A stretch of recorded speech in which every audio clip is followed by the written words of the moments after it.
there, my rock and roll faithful. Welcome to another episode of the Youth Gone Mild podcast. Coming at you right here at the Wherever I May Roam studio. I'm your host, X Joe, and man, another double dose of denim week.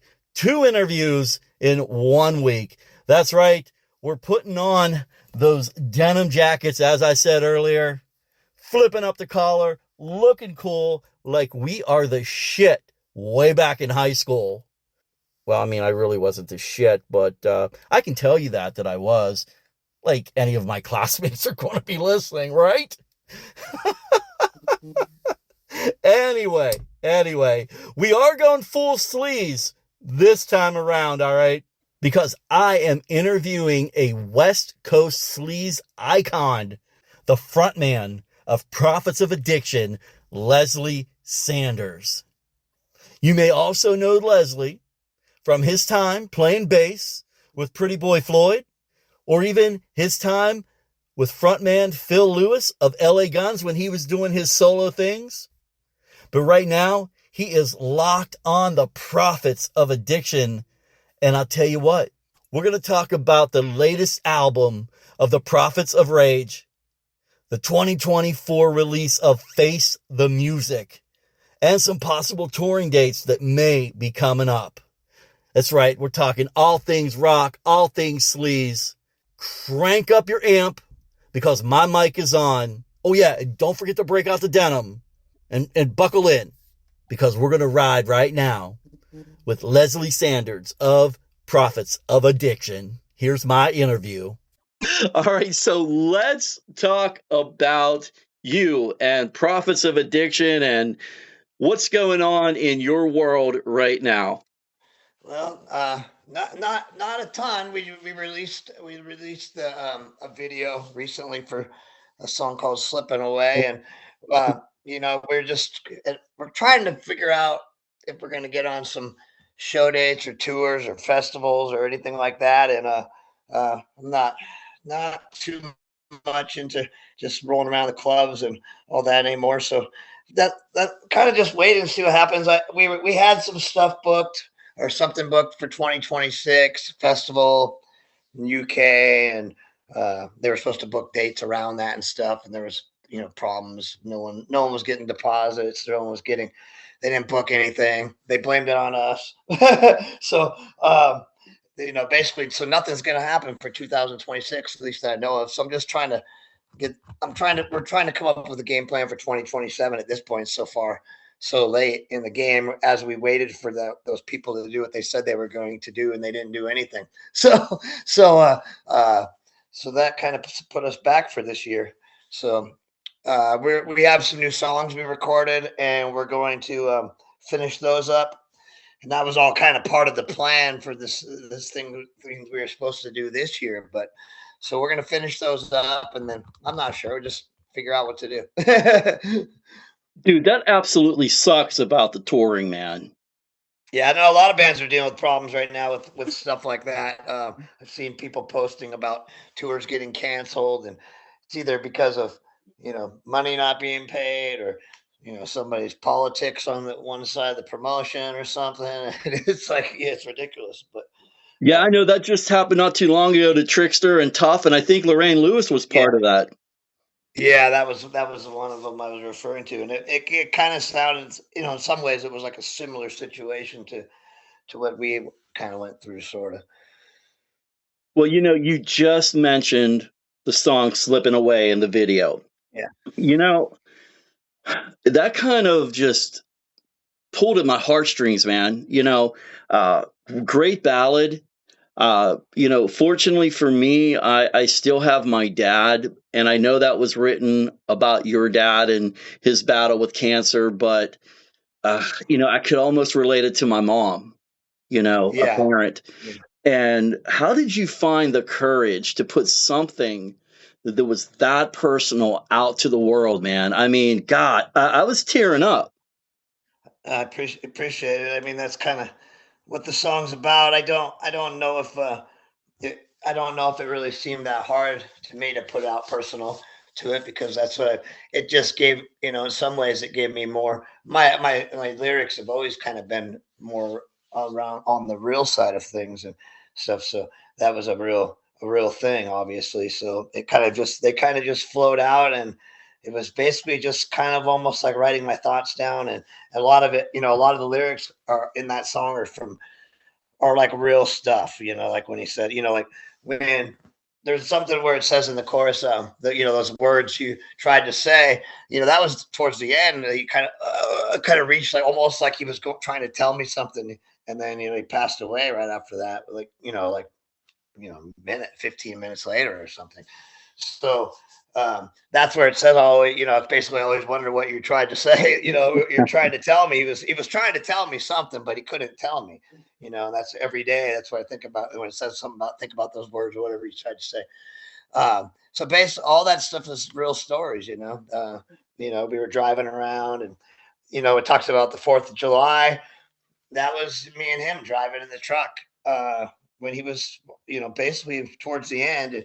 We went down and we went in the truck to try to watch the fireworks down at the waterfront and stuff. We were just trying to hang out and stuff. And so that's kind of all those lyrics just came up from that song. Yeah, I mean, from the real experience. So there wasn't a whole lot of trying to be creative as far as coming up with what to say. It was just how to say it in a way that, that fits to a song.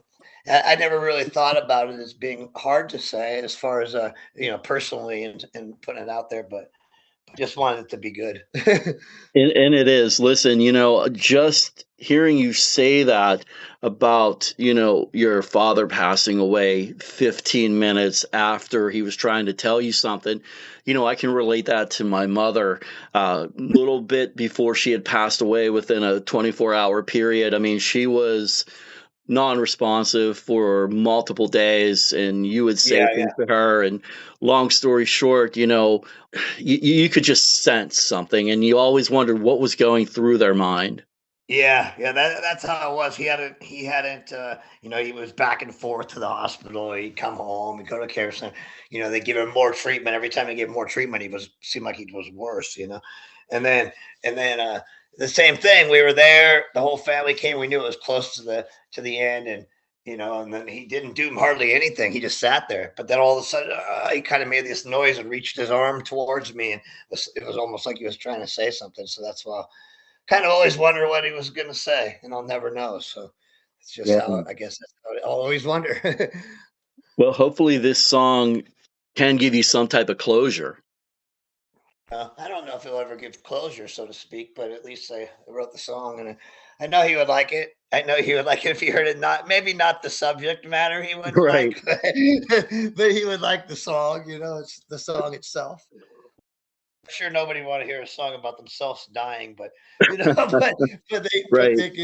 they could be like, "Hey, that's a pretty good song." If they were sitting from the other perspective, if it was, like if I would have written it about my mother and he was still alive, just like my mom. Every time she hears it, of course, she starts crying. Has Slipping Away changed the way fans connect with you, maybe through this song and not some of the other material that you have out there? Well, we haven't played any live shows, so that's where you usually get the people that are, maybe they had a few drinks in them, and so they're going to tell you, "Oh man, that song." But I have definitely gotten a lot of messages, Facebook, email, whatever, or Facebook, I guess, things like that, messages about that song. How much it kind of touched them, like what you said. I've gotten a lot of similar messages to that. And that's kind of, it's a sad topic, but at the same time, it's something that brings the people together on that song, and Yeah. that's a lot of times some of the good songs that they are sad, that topic wise they are. Yeah. So Tie it in this way. I mean, with the title of the album, man, and I don't mean this in any disrespect to anyone, but the title of that album, which Slipping Away is on, is Face the Music. I think that's kind of what we all have to do someday, and realize that, we're not invincible. yeah, I mean that's the whole song, the whole record, and that's kind of what it was about. And it's kind of like I was trying to think of a title too, and it was like just the perfect title because because a lot of us, we live in different parts of the country and everything, and so it's hard to sometimes just get together to do a photo shoot and everything like that. So I had a friend of mine. She drew the kind of caricatures that are like all the faces on the cover, and so I'm looking at these faces, and I'm moving them around doing the artwork, so okay, so I got all these faces, and then I'm like, wait a minute, faces and face the music, and all this stuff people have been through, and what the term face the music really means, and I'm like, yeah, that's perfect. Right. Right. I And looked it up. There was some other. I think it was, who was it? New Kids on the Block or somebody like that had a record called Face the Music. I was like, who cares? I said right. it. I said to Phil, Phil, our producer. He goes, I go, well, yeah, but I go, it's the perfect title. It fits this perfect. It fits the way that the titles we have, and the kind of stuff that we represent. And then with these pictures, it's got a double meaning, and I said, but this other band, they had this, and then somebody else, I can't remember who else it was, some other 60s band or something had it. He goes, it doesn't matter. I go, okay, good. That's the name then. Yeah. Yeah. We've been friends for a long time. So, I met him back in the days. Obviously I was a kid. I remember I first met him. It was like when I first moved to Hollywood, all of a sudden he would stand outside the Rainbow, and I'm like, hey, there's that bass player guy from Ozzy. I started bugging him. Then pretty soon after that, we just became friends. I've been friends with him. We got more and more friends for years, and uh, it's kind of funny how that works. Like one of the records we had, CC DeVille came and played us guitar solo on it and stuff. So we were at Phil's house, and it was just me and Phil and CC DeVille, and CC's there, and Phil's there, and they start talking about publishing money and stuff, and how it worked with the songwriting and everything for Poison, and how it worked for with Ozzy and with Phil writing that song, how they got all this stuff. So I'm just sitting there and I'm listening to these guys, and basically I have my own little private version of behind the music, and I'm listening. So I got Ozzy and I got CC DeVille, and that's just me, and we're sitting there and we're working on one of my songs. And I said to them, I go, hey guys, I don't really mean to be too much of a geek here, but I just wanted to tell you, how much I appreciate this and stuff, because when I was sitting in my bedroom with both of you guys on my walls when I was like a little younger, when I was younger, a teenager, I would have never imagined that this day was going to happen, So, when you kind of step back and, you start to get used to all that kind of stuff happening in your life, which I did. And, at one point, though, you look back and you say, wait a minute.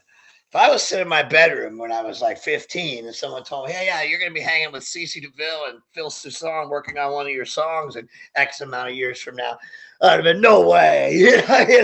And sure enough, that and many other experiences like that, when you step back and look at it from the eyes of a child or the eyes of being younger, uh, you really realize that stuff is pretty crazy sometimes. And I like to look at things like that always in a lot of the stuff I do with music. I don't try to look at it like some old guy. I try to look at, well, what did I think was cool when I was 15, when I actually cared and actually thought things were cool. yeah, 100%, man. Yeah.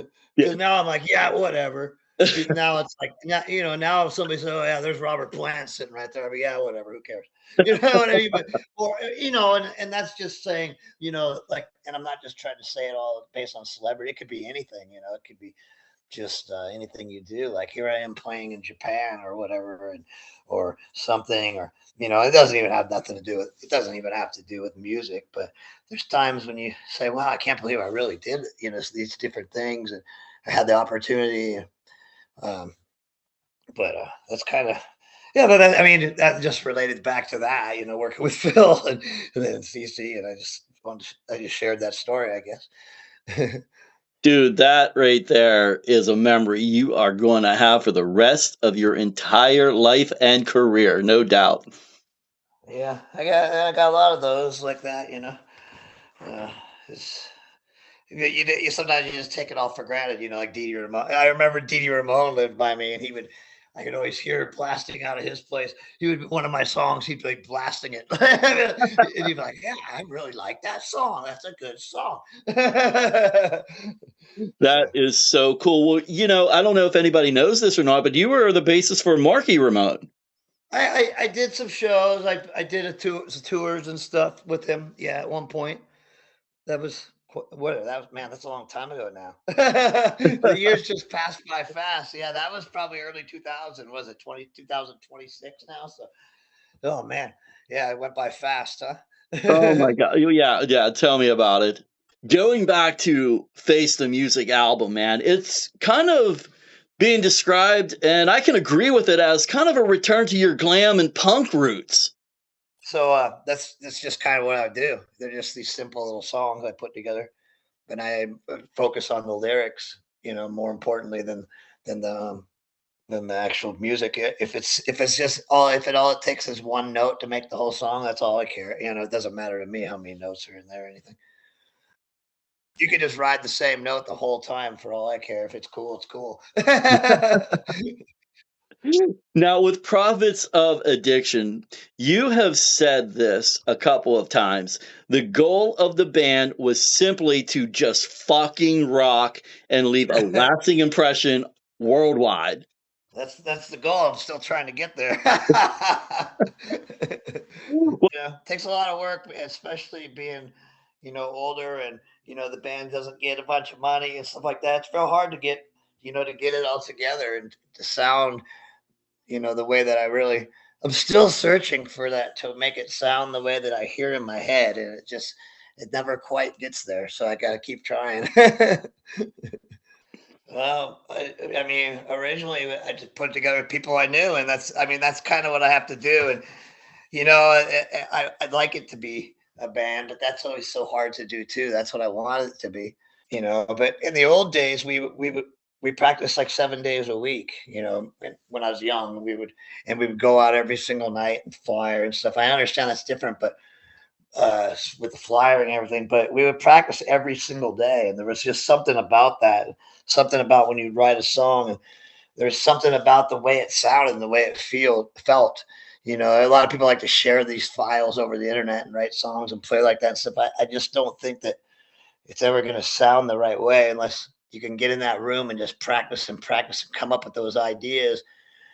For example, like a song like "Sweet Child of Mine," Guns N' Roses, probably arguably their biggest song and the one that kind of put them off to success.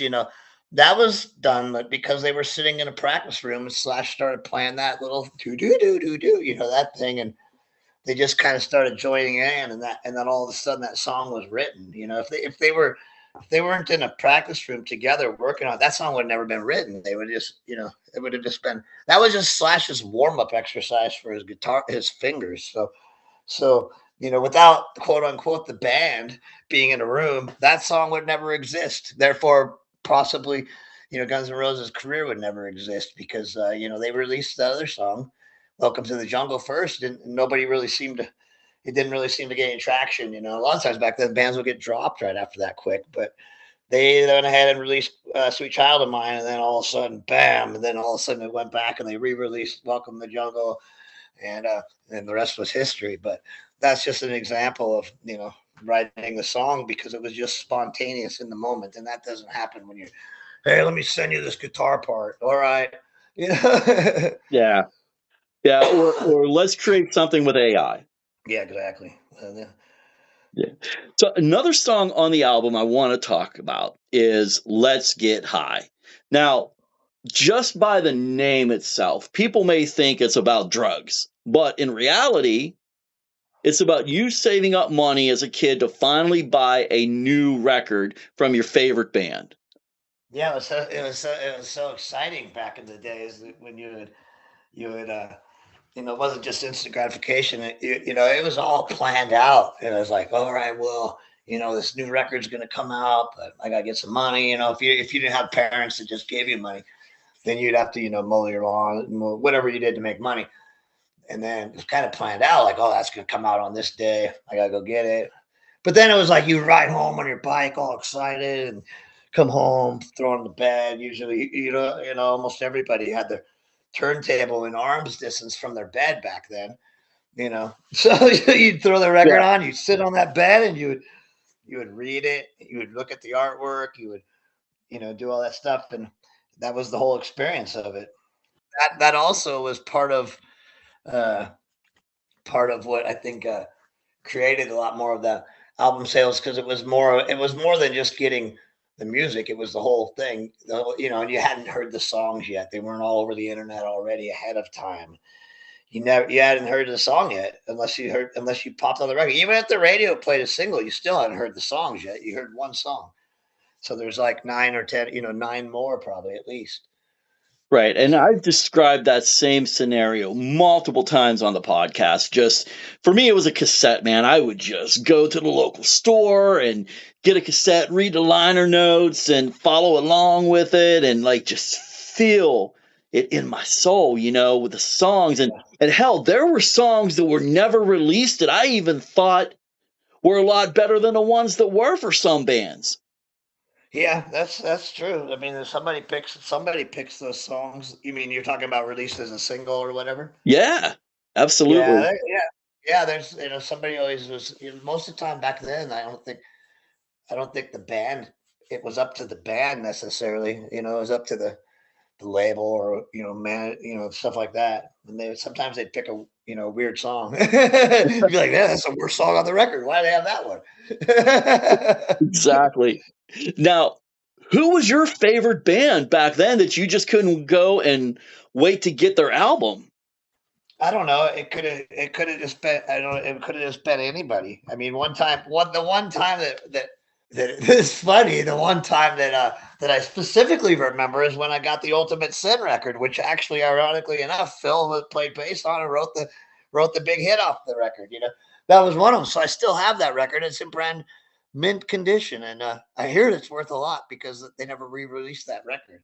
They didn't want to pay royalties or something. Go figure, right? Yeah, yeah. If you look up Ultimate Sin, Ozzy record, that record's never been re-released. So, I have the original pressing. So that's the only pressing that there is. So Yeah. it's And just kind of hard to find. It's kind of hard to find that record on vinyl. Oh, one other thing I wanted to mention when you asked me, like, what was the favorite record or records I wanted to get. One of the things that I like to do, and I think a lot of us did back then, was you would go to the record store, and you just go to the miscellaneous M section, or the miscellaneous O section, or whatever, and then you try to discover the new band. yes. You try to discover the new band that your friends hadn't heard of yet, and a lot of times it was based on the picture or whatever. Whether it was like a speed metal record or something, you're like, oh, I'm gonna get this Destruction record or whatever, because I haven't heard of this band. Or if it was like a glam band, you might be like, oh, who's this band? I never heard of this one. There's all those obscure ones that, for example, like Sweet Pain or something. You'd be like, who's this? So you grab the record, because they looked all glam with all their clothes and stuff. So that was kind of part of the adventure, more a lot of times than getting the household name band. It would just be like, let me, find something else that my friends haven't heard yet. See if I can discover something Yeah. that's good. Been there. Because you weren't going to hear those bands on the radio, and you weren't going to hear them anywhere else. There was no internet. So it's like, oh, I wonder how this Onslaught record sounds. You know what I mean? Like something like that. Been there, done that. And I'll throw this out there. Kind of like how I discovered Pretty Boy Floyd, which you were a part of back in the Yeah. 2000s. Yeah, yeah. I mean, yeah, because there used to be, remember how there'd always be like that section at the back of the letter? It would just be miscellaneous F section, or whatever. Then you'd like dig through that. Whoa, who's this? Right, man. Oh, God. And speaking of Pretty Boy Floyd, man, how was your experience in that band working with Steve and the rest of the guys? Oh, that was fun. I had a lot of fun in those years. Uh, I still talk to Steve once in a while, and it was fun. And that was kind of the beginning of when I started getting to tour a lot and go overseas and go to Europe and Japan and all that. So it was a great life experience as far as that that part of it went. Was there anything you took away from at that point in time, being in one of the faces of 80s glam that you carry with you now? They asked me to join Pretty Boy Floyd. It was me and the original guys. So it was, Kerry was on drums and Christy was on guitar. And so I came in and started playing the songs, and at first I was like, they wanted me to play this one show. I was like, yeah, I guess I'll learn the songs, play this show, whatever, But then I had fun, so I had fun, because there was that diehard fan base. They were singing the songs and they were into it, so that made it pretty fun. And then we started touring and doing all that, so it was cool while it lasted, and who knows? Maybe I'll play bass and Pretty Much Floyd again someday. We don't know. Why not, right? Nice, man. Well, hey, I want to thank you for joining me today on the Youth Gone Mild podcast. I hope everything works out with you and the band for touring, and things come together in 2027 for you guys. Yeah. So anybody wants to put us on something, shows, whatever, let us know. All right, Lesli. Well, again, thanks for joining me today. I appreciate you, man. Keep rocking out there, man. Rock loud, live proud. All right. Thank you. And cut. I always wanted to say that. I'm not really a director, but it sounded good. But we're wrapping up. We're done. We're done for today with another episode of the Youth Gone Mild podcast. I'm Gen X Joe, and huge thank you, shout out, whatever you want to call it, to sleaze rock legend Lesli Sanders of Prophets of Addiction. I mean, seriously, there was no filter, no fluff, just straight up rock and roll conversation. And that's what we do here. Now listen, if you slept on the Prophets of Addiction, now is your time to wake up, because this band has killer tunes, and the vinyl for Face the Music for all you collectors out there is currently available. And just like Lesli, it's loud, raw, and absolutely killer. And on top of that, Lesli briefly mentioned they are starting to write new material for Prophets of Addiction. And for all my listeners out there, especially in the UK, I know Lesli had mentioned there was not going to be a tour in the UK. Nothing's completely confirmed yet. However, rumor has it, after this interview was recorded, that Prophets of Addiction have confirmed a slot at the Hard Rock Hell Sleaze 9. I could be wrong. My wife tells me that all the time. But if it is a definite, you know damn well they are going to blow the roof off of a stage or two. Damn, the UK's so lucky. So go get your tickets. Get your denim on. Yeah. For touring update on Prophets of Addiction, you can go to their website at prophetsofaddiction.com for all the latest dates. If you want to order the vinyl or whatever you need to do to find out about the band, go to prophetsofaddiction.com. And finally, in closing, Lisa Gandia of Celebrity Events. She is our sponsor. Thank you, Lisa. For any of your celebrity events, needs, booking, touring, whatever it may be, check her out on CelebrityEventsRock.com. I'm Gen X Joe. This was the Youth Gone Mild. We came, we rocked, we wore denim. Thank y'all for listening. Peace out. Props everyone. Rock loud and live proud. Youth Gone